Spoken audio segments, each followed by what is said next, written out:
मैं बाबा बैद्यनाथ की धरती पर हृदय से उनका अभिनंदन करता हूँ, वंदन करता हूँ, स्वागत करता हूँ, अभिनंदन करता हूँ। और जिस प्रकार उन्होंने उत्तर प्रदेश में राम राज्य की स्थापना की है, मैं चाहूंगा कि बाबा बैद्यनाथ की धरती पर उनका आगमन हुआ है, ऐसा आशीष मिले कि देवघर और झारखंड में भी राम राज्य की स्थापना हो। इन्हीं चंद शब्दों के साथ मैं उनका स्वागत करते हुए अपनी वाणी पर विराम देता हूं। अब मैं जिसके इंतजार में हम लोग सब यहाँ पर उपस्थित हैं, जिनका मार्गदर्शन हम लोगों को मिला है, ऐसे उत्तर प्रदेश के लोकप्रिय मुख्यमंत्री आदरणीय योगी आदित्यनाथ जी से आग्रह है, आए और हम सबको संबोधन करें, हम सबको आशीर्वचन से हम सबको आशीर्वाद दें। अब मैं इस गोड्डा लोकसभा के लोकप्रिय सांसद विकास घोष आदरणीय निशिकांत दुबे से आग्रह है कि आए और हम सबको संबोधन करें। आदरणीय निशिकांत दुबे जी।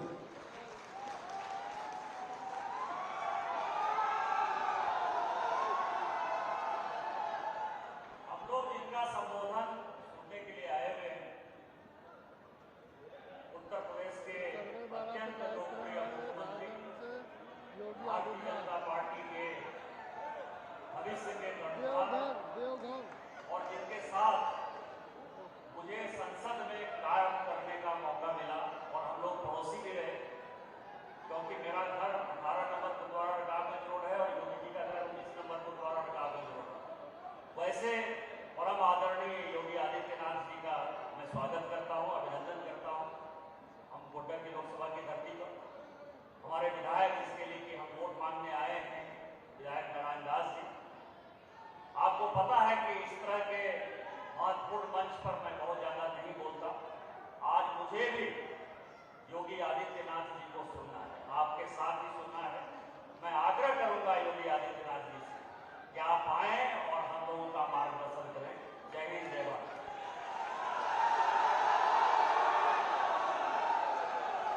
योगी आदित्यनाथ जी जिंदाबाद, योगी आदित्यनाथ जी जिंदाबाद।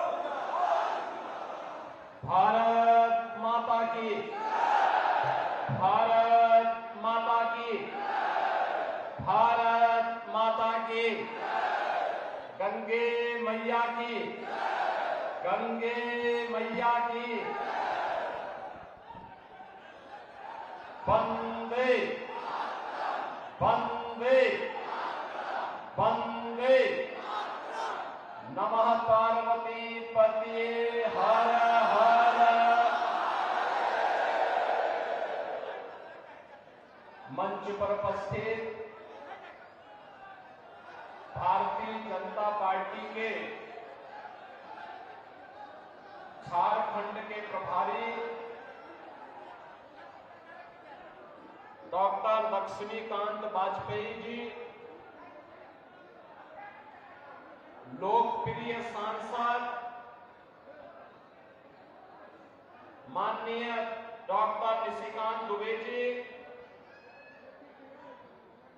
संगठन महामंत्री माननीय करमवीर सिंह जी,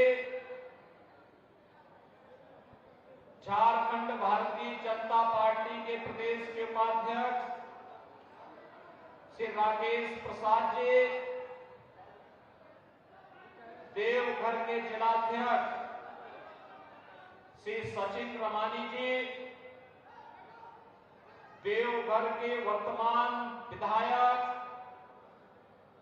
और लोकप्रिय प्रत्याशी श्री नारायण दास जी,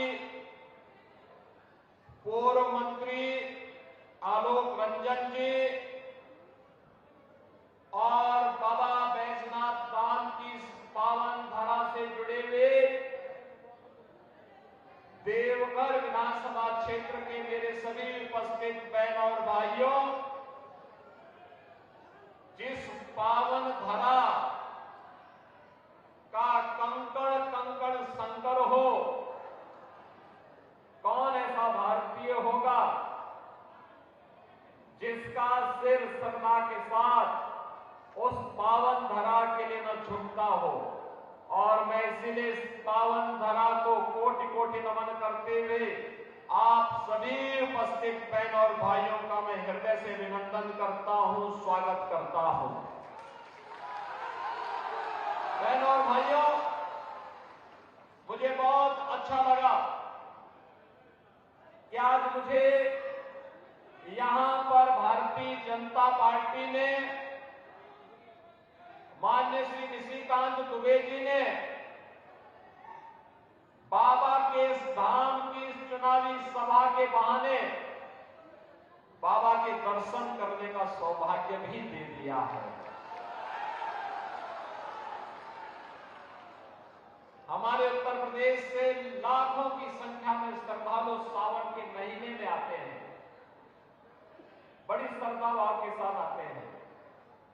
बाबा में उन लोगों की बड़ी आस्था है और आज मुझे भी यहां पर बाबा के दर्शन करने का सौभाग्य प्राप्त होगा। इससे बड़ी सौभाग्य की बात मेरे लिए और क्या हो सकती है। बहन और भाइयों, झारखंड में चुनाव चल रहे हैं। पहले चरण में 43 सीटों के चुनाव संपन्न हो गए हैं। दूसरे चरण में 20 नवंबर को 38 सीटों पर चुनाव होने हैं और पहले चरण के चुनाव रुझान बताते हैं कि चुनाव परिणाम जब 23 नवंबर को आएगा, 2/3 से अधिक वोटों से सीटों पर भारतीय जनता पार्टी विजयी बनकर के पूर्ण बहुमत की सरकार झारखंड के अंदर बनाएगी। भारतीय जनता पार्टी के नेतृत्व की सरकार बनने का मतलब विरासत और विकास का बेहतर समन्वय, सुरक्षा, समृद्धि और सुशासन का एक नया मॉडल बनाना, जिस मॉडल के लिए भारतीय जनता पार्टी नेतृत्व की डबल इंजन सरकारें जानी जाती हैं। बहनों और भाइयों, हम सब सौभाग्यशाली हैं कि 2014 में इस देश का नेतृत्व दुनिया के सबसे बड़े लोकप्रिय नेता आदरणीय श्री नरेंद्र मोदी जी के हाथों को प्राप्त हुआ। हमारी पीढ़ी सौभाग्यशाली है, हमने बदलते हुए भारत को देखा है, देख रहे हैं एक नया भारत जो एक भी है और श्रेष्ठ भी है। एक नया भारत जिसके बगैर आज वैश्विक ध्रुवीकरण का कोई भी ध्रुव अपने आप में पूरा नहीं माना जाता है और वह आज करिश्माई नेतृत्व के धनी से नरेंद्र मोदी जी के कारण हो पाया है। बहनों और भाइयों, मोदी जी के कारण आज देश की सीमाएं सुरक्षित हुई हैं। मोदी जी के कारण आज भारत के अंदर वर्ल्ड क्लास इंफ्रास्ट्रक्चर बन रहा है। मोदी जी के कारण आज भारत दुनिया की 5वीं बड़ी अर्थव्यवस्था बन गया है और अगले 3 वर्ष के अंदर भारत दुनिया की 3री बड़ी अर्थव्यवस्था बनकर के उभरेगा। 3री बड़ी अर्थव्यवस्था बनकर। आज सोचिए, भारत के अंदर आज हाईवे बन रहे हैं, रेलवे की बेहतरीन कनेक्टिविटी हो रही है, एयरपोर्ट्स बन रहे हैं, एम्स के निर्माण हो रहे हैं और आप तो सौभाग्यशाली हैं, अच्छे नेताओं को चुनते हैं। श्री निशिकांत दुबे जी को आपने सांसद चुना, वह एम्स देवघर में लेके आ गए, एयरपोर्ट का निर्माण यहां करा लिए, बेहतरीन कनेक्टिविटी दिला दिए और गरीब कल्याणकारी योजनाओं की तो क्या चर्चा करनी। इतना कार्य पूरे देश के अंदर 10 वर्ष में 4 करोड़ गरीबों के मकान बन गए, 12 करोड़ गरीबों के घर में शौचालय बन गए, 12 करोड़ अन्नदाता किसान सम्मान निधि का लाभ प्राप्त कर रहा है, 10 करोड़ गरीबों के घर में उज्ज्वला योजना का कनेक्शन भी पहुंच गया, 50 करोड़ गरीब प्रतिवर्ष 5 लाख रुपए की स्वास्थ्य कहीं से भी किसी भी पेटेंट हॉस्पिटल में जाके करा सकते हैं। और अब तो मोदी जी ने आदेश भी कर दिया कि 70 वर्ष से ऊपर के प्रत्येक बुजुर्ग को हर वर्ष 5 लाख रुपए की फ्री में स्वास्थ्य की सुविधा उपलब्ध करवाएंगे। 5 लाख रुपए की स्वास्थ्य सुविधा कहीं से भी उपलब्ध कर सकता है, सारा खर्चा सरकार उठाएगी। 80 करोड़ लोग फ्री में राशन की सुविधा का लाभ प्राप्त कर रहे हैं। बहनों और भाइयों, देश इसका लाभ ले रहा है। भाजपा की राज्य सरकारें जहां पर है वो इसका लाभ ले रही हैं, लेकिन जहां भाजपा नेतृत्व की सरकारें नहीं, एनडीए की सरकारें नहीं, वहां पर ये पैसा कहां जा रहा है? आलमगीर जैसे मंत्रियों के घर में जा रहा है, उसके नौकरों के घरों में जा रहा है, कांग्रेस के सांसद के घर में जा रहा है। आपने देखा होगा नोटों के पहाड़ मिल रहे थे, नोटों के पहाड़, और केवल मंत्री के घर में नहीं, उसके नौकरों के घर में भी, सांसद के घर में भी मशीन गिनते गिनते गर्म हो गई। एक नहीं 70 मशीनें मंगाई गई। और बहनों और भाइयों, मैं पूछना चाहता हूं, क्या ये पैसा कांग्रेस का था क्या? क्या ये पैसा झारखंड मुक्ति मोर्चा का था क्या? क्या ये पैसा पटना से आरजेडी के घर से आया था क्या? ये पैसा झारखंड की जनता का पैसा था। झारखंड की जनता का पैसा झारखंड के विकास में लग करके झारखंड मुक्ति मोर्चा कांग्रेस और आरजेडी की लोगों ने उस पैसे पर डकैती डाला था, और उसी डकैती का दुष्परिणाम है कि प्राकृतिक संसाधनों से भरपूर अत्यंत धनी प्रदेश, लेकिन जनता यहां पे गरीब की गरीब रह गई। बहनों और भाइयों, इन लोगों ने यहां पर माइनिंग माफिया को, खनन माफिया को, कोल माफिया को, वन माफिया को, पशु माफिया को, सबको पनपाया है। संगठित अपराध में लिप्त माफिया को पनपाया है, और अपने राजनीतिक स्वार्थ के साथ, आपकी सुरक्षा के साथ खिलवाड़ किया है। बेटी की सुरक्षा के साथ, व्यापारी की सुरक्षा के साथ खिलवाड़ हो रहा है। लव जिहाद और लैंड जिहाद को बढ़ावा दिया है। कैसी अराजकता है! बेटी की इज्जत के साथ भी बांग्लादेशी घुसपैठिए खिलवाड़ कर रहे हैं, और यहां पर जमीनों पर भी कब्जा कर रहे हैं। रोटी, बेटी और माटी तीनों पर संकट झारखंड के अंदर। और इसलिए बहनों और भाइयों, मैं तो आपसे एक ही बात कहने के लिए आया हूं। बहनों और भाइयों, ये चुनाव केवल चुनाव नहीं है। आज चुनाव प्रचार कार्य थोड़ी देर में बंद हो जाएगा।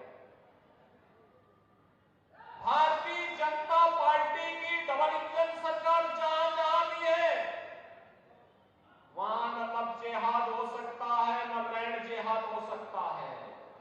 और अगर कोई करने का दुस्साहस करता है तो मान करके चलिए कि जो भी लव जिहाद और लैंड जिहाद करेगा, मान करके चलिए कि उसने जहन्नुम का अपना टिकट काटा है।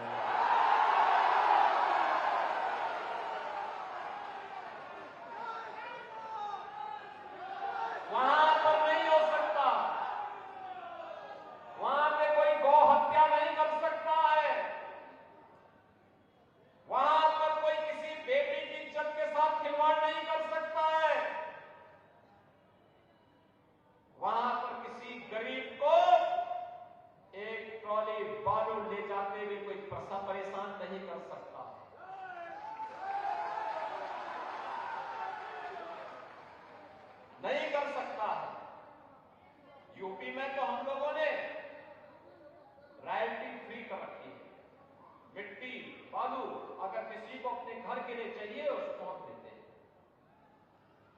फ्री में देते हैं।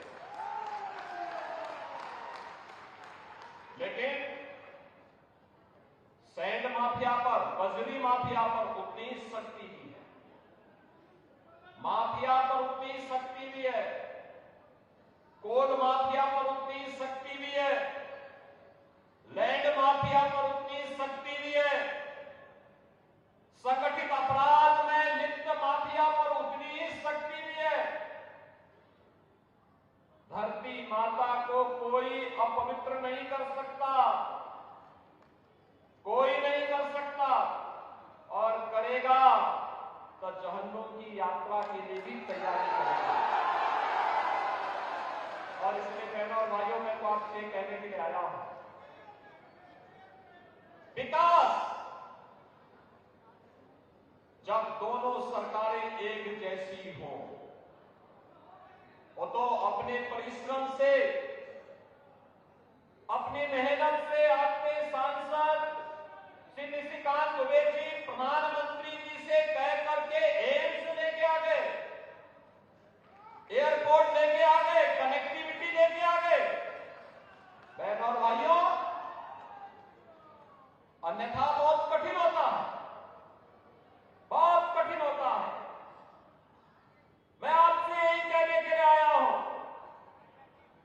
ये बाबा की पावन धरा है, याद करना हमें कभी नहीं भूलना चाहिए। ये जो झारखंड मुक्ति मोर्चा, कांग्रेस और आरजेडी का गठबंधन है, ये आपको तो जाति के नाम पे लड़ाएगा, जाति जाति को आपस में लड़ाने का काम करेगा, और तुष्टीकरण की राह चल करके फिर आपके संसाधनों पर लूट मचाएगा, विकास के लिए आने वाले पैसे का बंदरबाट करेगा, बेटी और व्यापारी की सुरक्षा में सेंध लगाएगा। हमें उनकी इजाजत नहीं देनी है। हमें इतिहास से सबक सीखना होगा। अतीत में हमें अपमान झेलना पड़ा था, अयोध्या में अपमान झेलना पड़ा था, काशी में अपमान झेलना पड़ा था, मथुरा में अतीत में अपमान झेलना पड़ा था, और जहां कहीं भी बटे थे तो निर्ममता से कटे थे। बटना नहीं है, जाति के नाम पे बटना नहीं है। हमें तो एक रहना है, सेफ रहना है। एक रहेंगे, सेफ रहेंगे। और यही कहने के लिए मैं आया हूं, ये तो लड़ाना शुरू कर दे झारखंड मुक्ति मोर्चा और कांग्रेस के लोग, आपस में लड़ाना शुरू कर दे। संतालों को मुंडा से लड़ाएंगे, अन्य जातियों को एक दूसरे से लड़ा करके फिर तुष्टीकरण की राह चल करके लव जिहाद और लैंड जिहाद की धरती, झारखंड की धरती को, धरती आबा की धरती को, बिरसा मुंडा, भगवान बिरसा मुंडा की धरती को, बाबा बैजनाथ धाम की पावन धरा को अराजकता की धरती बनाने का काम करेंगे। लेकिन अब ये नहीं होने देना है। याद करिए 25 वर्ष पहले जब संजय अटल बिहारी वाजपेयी जी ने 15 नवंबर 2000 को झारखंड राज्य की घोषणा की थी। एक सपना था झारखंड के, एक समृद्ध झारखंड बनाएंगे, विकास की राह पर विकसित झारखंड बनाने के सपने को साकार करेंगे। भारतीय जनता पार्टी की सरकारें जब भी आई उन्होंने ये काम किया, लेकिन जब भी झारखंड मुक्ति मोर्चा, आरजेडी और कांग्रेस का एक गठबंधन बना, वे विकास नहीं, उन्होंने विकास के कांटे बिछा करके अव्यवस्था, अराजकता, धर्मांतरण और यहां पर घुसपैठ को बढ़ावा देकर के अराजकता और अव्यवस्था पैदा करने का काम किया। बहनों और भाइयों, डबल इंजन सरकार विरासत और विकास का प्रतीक होती है।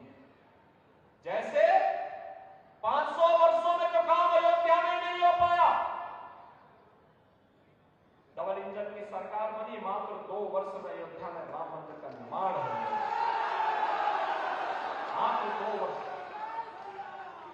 500 वर्षों का इंतजार समाप्त हुआ। जो लोग कहते थे अयोध्या में राम मंदिर नहीं बन सकता, हम लोग तो नारा लगाते थे कि रामलला हम आएंगे, मंदिर वहीं बनाएंगे।